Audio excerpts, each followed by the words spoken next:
नमस्कार साथियों, स्वागत है आप सभी का एकलव्य पीसीएस में। और ये आप देख रहे हैं, ये है पैट एग्ज़ाम में आज 15 तारीख को फर्स्ट मीटिंग में जो पेपर हुआ है उसकी आंसर की देखते हैं। चलिए बिना किसी देरी के जल्दी से मैं इसके आंसर आपको बता देता हूँ।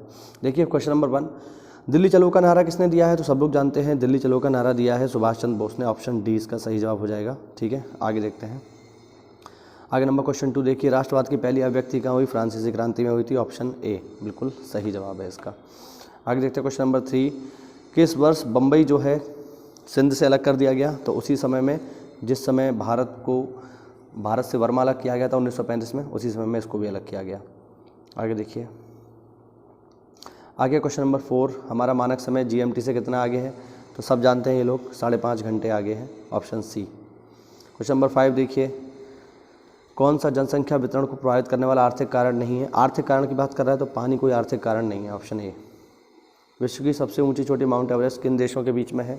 तो ये है साथियों नेपाल और तिब्बत। Option C. अक्टूबर की गर्मी का संबंध किससे? अक्टूबर की गर्मी एक जियोग्राफिकल टर्म है जब अक्टूबर के महीने में बहुत ज़्यादा तापमान होता है 30-32 डिग्री, और ये होता है उच्च आर्द्रता और उच्च तापमान की वजह से। Option D. क्वेश्चन नंबर देखिए आगे, क्वेश्चन नंबर 8, किसी विकासशील अर्थव्यवस्था के प्रारंभिक चरण में अधिकांश गतिविधियाँ किससे संबंधित होती हैं? जब प्राथमिक चरण की बात हो रही है तो जो है यहाँ पर जो खेती होता है उसी से जुड़ी हुई होती हैं। तो ऑप्शन डी यानी जो प्राथमिक क्षेत्र है वो इसका सही जवाब हो जाएगा। क्वेश्चन नंबर 9 देखिए, हरित क्रांति की रणनीति का हिस्सा क्या था? तो सभी हैं, ये भी है, ये भी है, ये भी है। ऑप्शन ए इसका बिल्कुल सही है, सभी वाला। क्वेश्चन नंबर 10 देखिए, बिहार का शोक किसको कहा जाता है? कोसी को कहा जाता है, दुनिया जानती है। पंचवर्षीय योजनाओं को अंतिम स्वीकृति कौन देता है? एनडीसी, नेशनल डेवलपमेंट काउंसिल, राष्ट्रीय विकास परिषद। Option C. क्वेश्चन नंबर 12 देखिए, क्वेश्चन नंबर 12 है, संघ की कार्यकारिणी में इनमें से कौन शामिल नहीं होता है? संघ की कार्यकारिणी में कौन शामिल नहीं होता? संघ की बात हो रही है तो मुख्यमंत्री शामिल नहीं होगा। ऑप्शन ए हो जाएगा। क्वेश्चन नंबर 13 देखिए, कौन सा वाणिज्यिक बैंक नहीं है? SIDBI. Option A. Question number 14 देखिए, क्वेश्चन नंबर 14 ये मेरे को देखना पड़ेगा, इसका मुझे अभी जवाब मिला नहीं है, मिलेगा तो मैं बताऊंगा, इसका मुझे अभी आंसर नहीं पता है। क्वेश्चन नंबर 15 देखिए, केंद्र शासित प्रदेश में उच्च न्यायालय स्थापित करने का अधिकार किसके पास है? भारत की संसद के पास है। Option D. क्वेश्चन नंबर 16 देखिए, सर्वोच्च न्यायालय की स्थापना किस आर्टिकल में है? 124 में है। Option A. क्वेश्चन नंबर 17 देखिए, मौलिक अधिकार को लागू करने की शक्ति किसके पास है? सुप्रीम कोर्ट और high court. Option B. Question number 18 देखिए, मानवाधिकार आयोग किसके अंतर्गत आता है? तो ध्यान रखना, गृह मंत्रालय के अधीन आता है। Option B. आगे बढ़ते हैं, आगे देखिए क्वेश्चन नंबर 19, न्यूमोनिया शरीर के किस अंग को प्रभावित करता है? तो न्यूमोनिया एक बहुत ही फेमस बीमारी है हमारे यहाँ की, इनफेमस है, मतलब फेमस तो नहीं है, और ये प्रभावित करती है किसको? फेफड़े को। Option D. कौन सा प्राकृतिक रेशा नहीं है? ठीक है, वनस्पति रेशा नहीं है, तो मेरे हिसाब से इसका जवाब नायलॉन होना चाहिए। तारों का रंग किसका सूचक होता है? तो साथियों ध्यान रखना, तारों का जो रंग होता है ये उनके तापमान का सूचक होता है। आगे बढ़ते हैं, कौन सी गैस ग्लोबल वार्मिंग के लिए जिम्मेदार है? तो ऑब्वियस बात है, ग्रीन हाउस गैसें ग्लोबल वार्मिंग को बढ़ाती हैं। ऑप्शन डी 22 का। आगे देखिए क्वेश्चन नंबर 23, क्वेश्चन नंबर 23 को जब हम सॉल्व करेंगे मैं डायरेक्ट इसके आंसर बताऊंगा, तो ऑप्शन सी 100 जवाब आएगा इसका। क्वेश्चन नंबर 24 देखिए, क्वेश्चन नंबर 24 को जब आप सॉल्व करेंगे 40% लोग समाचार पढ़ते हैं और एक्स समाचार, 22 समाचार वाला ये है, तो क्वेश्चन नंबर 24 को सॉल्व करने पे आंसर आएगा सी 20%। क्वेश्चन नंबर 25 देखिए, 5 परिणामों का औसत 46 है, ये वाला सवाल, 25 का सही जवाब है ऑप्शन ए 50। 26 देखिए, 26 को सॉल्व करने पे आंसर आएगा 14.62। क्वेश्चन नंबर 27 देखिए, पादप कोशिका भित्ति किसकी बनी होती है? सेलुलोज की बनी होती है। Option D. क्वेश्चन नंबर 28 देखिए, जब आप क्वेश्चन नंबर 28 को सॉल्व करेंगे तो आएगा ऑप्शन डी 30। आगे बढ़ते हैं, आगे देखिए, कौन से शब्द में सभी परस्पर पर्यायवाची हैं? तो ऑप्शन बी इसका सही जवाब हो जाएगा, पार्वती, रुद्राणी और भवानी सभी पर्यायवाची हैं। आगे देखिए, सही विलोम यहाँ पर पूछ रहा है, तो ऑप्शन बी नूतन का पुरातन बिल्कुल सही है। 31 देखिए, ख्याली पुलाव पकाना यानी असंभव बातों की कल्पना करना, यानी बैठे बैठे सोचते रहना बस। महर्षि शब्द का सही संधि विच्छेद क्या है? महाधन ऋषि। Option A. किस विकल्प का शब्दम अर्थभेद सही नहीं है? तो देखिए बाकी जो हैं ये सब के सब सही हैं, ये वाला गलत है, तो ऑप्शन ए इसका सही जवाब हो जाएगा। चलिए आगे बढ़ते हैं। आगे ये देखिए पूरा का पूरा पैराग्राफ है इंग्लिश का, ठीक है। तो जब आप इसे पढ़ोगे तो मैं सीधे सीधे आंसर बताता हूँ।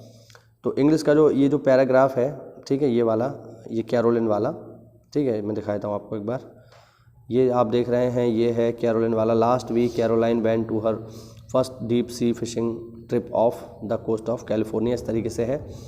जब आप इसके आंसर करेंगे तो इसके आंसर क्या निकल के आएंगे, was Caroline brother N outdoor type, तो इसका जवाब है नो, ऑप्शन बी, ठीक है। क्वेश्चन नंबर 35 देखिए, ठीक है। 35 को जब आप देखेंगे तो 35 का निकल के आएगा ऑप्शन ए फॉर बेटिंग।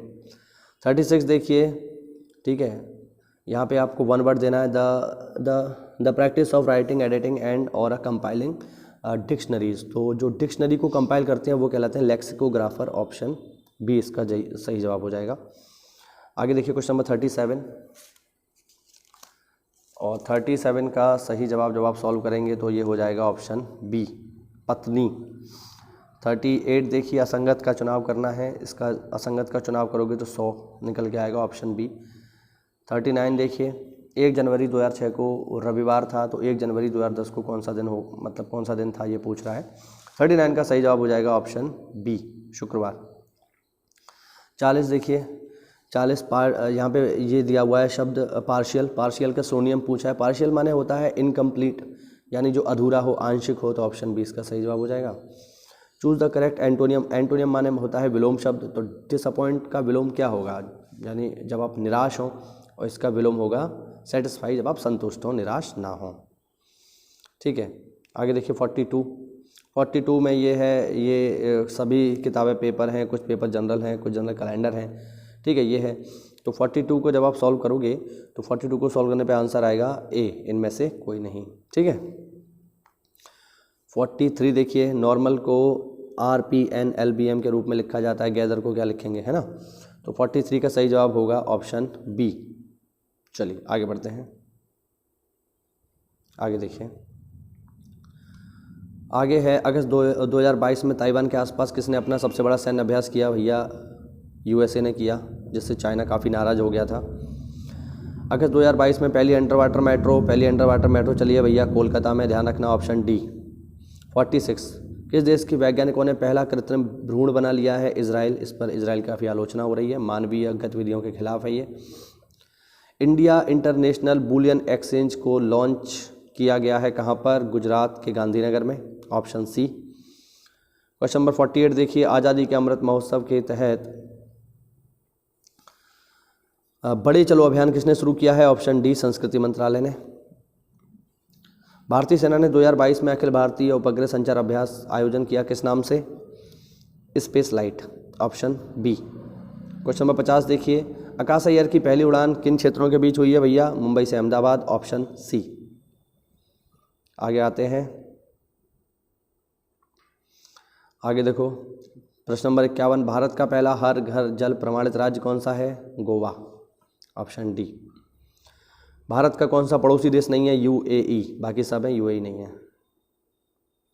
किस IIT ने भाषा प्रौद्योगिकी को आगे बढ़ाने के लिए नीलकणी केंद्र की शुरुआत की है, IIT मद्रास, ऑप्शन ए। ठीक है आगे बढ़ते हैं। 54 देखिए, नशीली दवाओं की तस्करी को रोकने के लिए पहला राष्ट्रीय सम्मेलन किसकी अध्यक्षता में हुआ था, अमित शाह। अभी कोई पेपर हुआ था उसमें ये सवाल पूछा गया था, उसमें भी था ये।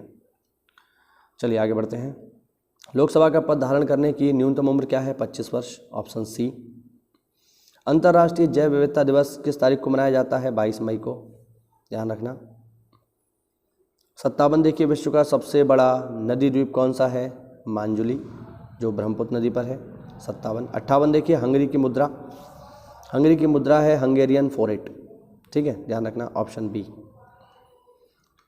59 देखिए, स्वतंत्रता के बाद भाषा के आधार पर बने भारत के पहले राज्य का नाम बताइए, वो है आंध्र प्रदेश। भाषा के आधार पर बनने वाला पहला राज्य आंध्र प्रदेश।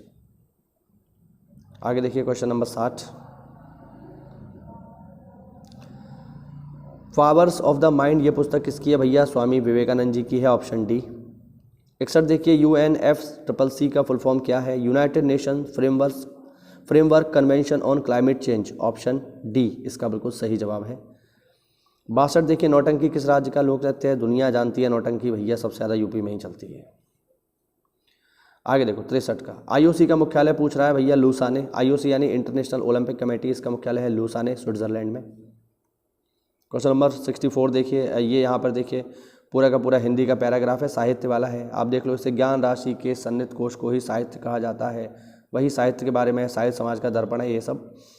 तो जब आप इसे सॉल्व करोगे 64 को, तो 64 को सॉल्व करने पे जो आंसर निकल के आएंगे 64 का निकल के आएगा डी, दुष्प्रभावों को सामने लाकर।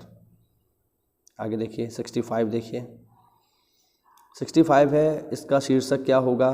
तो भैया इसका शीर्षक होगा साहित्य और समाज, ऑप्शन बी। साहित्य समाज के प्रति उद्देश्य को कैसे परिपूर्ण करेगा? 66 का, ठीक है, तो 66 का सही जवाब होगा ऑप्शन बी। साहित्य समाज में अपनी कृतियों द्वारा आशा का संचार करता है और उत्साह एवं कर्तव्यवाद का संदेश देता है। 67 देखिए, पुरानी पीढ़ियों की जानकारी हमें कैसे मिलती है? 67, तो साहित्य में किस तरह से पुरानी पीढ़ियों की जानकारी देता है? तो 67 का सही जवाब होगा ऑप्शन डी। राष्ट्र का इतिहास, गरिमा, संस्कृति, सभ्यता, पूर्वजों के विचार, अनुसंधान आदि से साहित्य साहित्य से ही जाना जा सकता है। 68 देखिए, 68 है, साहित्य केवल समाज का दर्पण क्यों नहीं है? तो इसका सही जवाब होगा ऑप्शन बी। 69 देखिए, 69 भी देखिए, अब यहाँ पर भी पैराग्राफ है, सत्य की आराधना भक्ति है और भक्ति सिर हथेली पर चलने का सौदा है। ये पूरा पैराग्राफ है, तो जब आप इसे पढ़ोगे तो आंसर क्या निकल के आएंगे वो मैं आपको डायरेक्ट बता रहा हूँ। 69 का जो सही जवाब होगा साथियों, पहले का होगा ए, सभी वाला है। सत्य रूपी परमेश्वर की चिंतामणि को प्राप्त करने के लिए हम क्या कर सकते हैं? तो ये सभी करना पड़ेगा हमें। 70 देखिए, चिरस्थायी का विलोम पूछ रहा है। चिरस्थायी यानी जो हमेशा रहे, इसका होगा क्षणभंगुर, जो कुछ समय रहे। सत्य की तलाश कैसे की जानी चाहिए? 71 का होगा सी, श्रद्धापूर्वक अंतः विद्यमान सत्य के मार्ग पर चलते हुए। 72 देखिए, 72 का सही आंसर होगा ऑप्शन बी, संकटों को सहते हुए निमित्त नाश किए बिना आगे बढ़ना चाहिए, क्योंकि पैराग्राफ में लिखा हुआ है अगर आप निमित्तों का नाश करेंगे तो आप सत्य से दूर होते चले जाएंगे। ये देख लो, हो सकता है इसमें किसी को डाउट हो, तो देखो मैंने यहाँ पे इसको मैं अंडरलाइन कर देता हूँ, ठीक है ना। यहाँ पे लिखा हुआ है, इसीलिए देखिए यहाँ पे लिखा हुआ है, उसने देखा नाश करते चलने पर वह आगे नहीं बढ़ता, दर के दर पर ही रह जाता है, ठीक है, हाँ। और लिखा हुआ है जैसे जैसे नाश करता जाता है वैसे वैसे पीछे रह जाता है, तो निमित्त का नाश किए बिना उसे आगे बढ़ना होगा। आगे देखिए 73 का सही जवाब होगा 73 जो है, सत्य अहिंसा के मार्ग को 80 की धार पर चलने के समान क्यों बताया है? ऑप्शन बी, क्योंकि सत्य अहिंसा का मार्ग जितना सीधा है उतना ही तंग है। आगे देखेंगे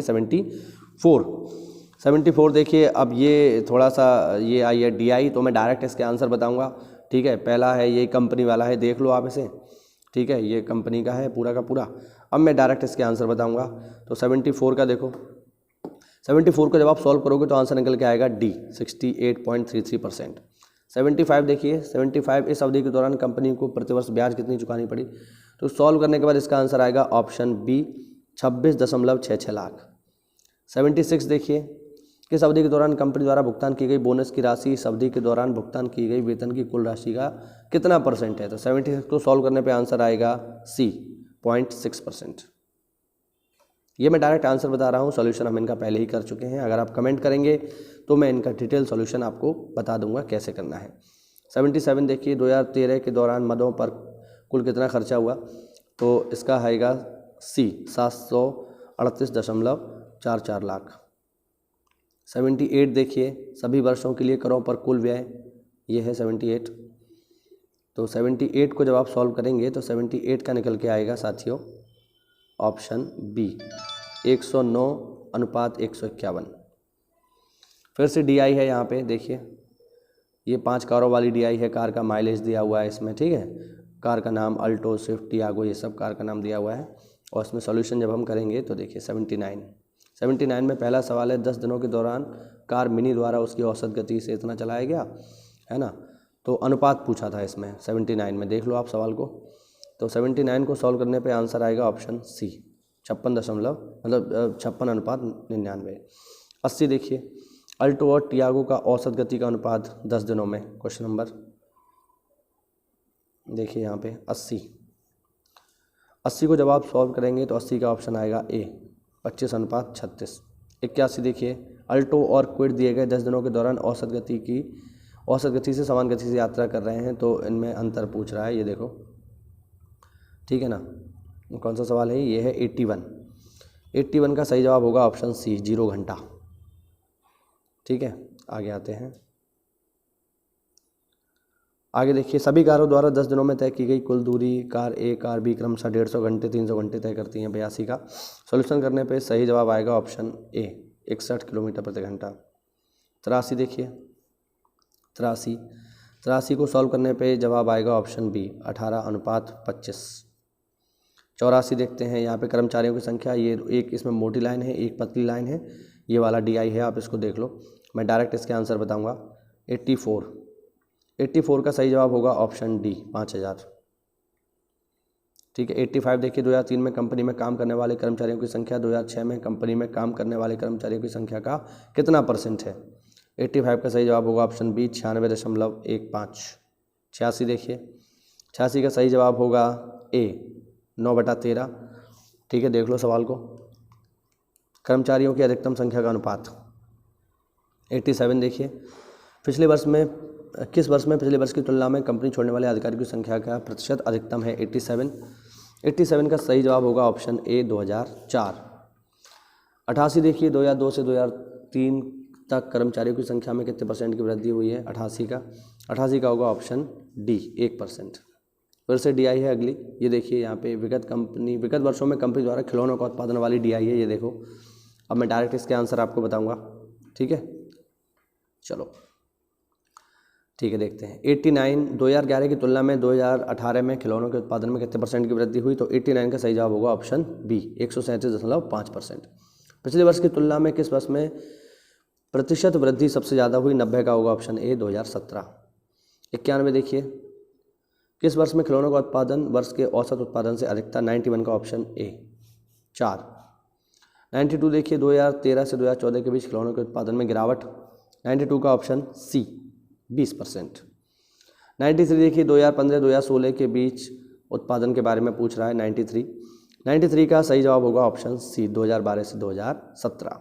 आगे बढ़ते हैं, आगे GS है। 94 देखिए, किस राजा की उपाधि थी देवानाम प्रियदर्शी? दुनिया जानती है, बहुत फेमस है, सम्राट अशोक। देवानाम प्रियदर्शी, बुद्ध शाक्य, सब इन्हीं को कहा जाता है। 95 देखिए, पित्रादुरा शैली का काम किया है शाहजहां ने। पित्रादुरा शैली में क्या करते हैं, जो बिल्डिंग्स होती हैं उन पे बढ़िया जो है रत्न लगा करके, संगमरमर के फूल वगैरह, जैसे ताजमहल पर है, तो ये शाहजहां का काम है। 96 देखिए, तांबे का पहली बार यूज़ कहाँ किया गया? तो ऑब्वियस बात है, ताम्रपाषाण युग में किया गया। 97 देखिए, प्रथम बौद्ध संगीति कहाँ हुई है? राजगृह में, पहली बौद्ध संगीति। 98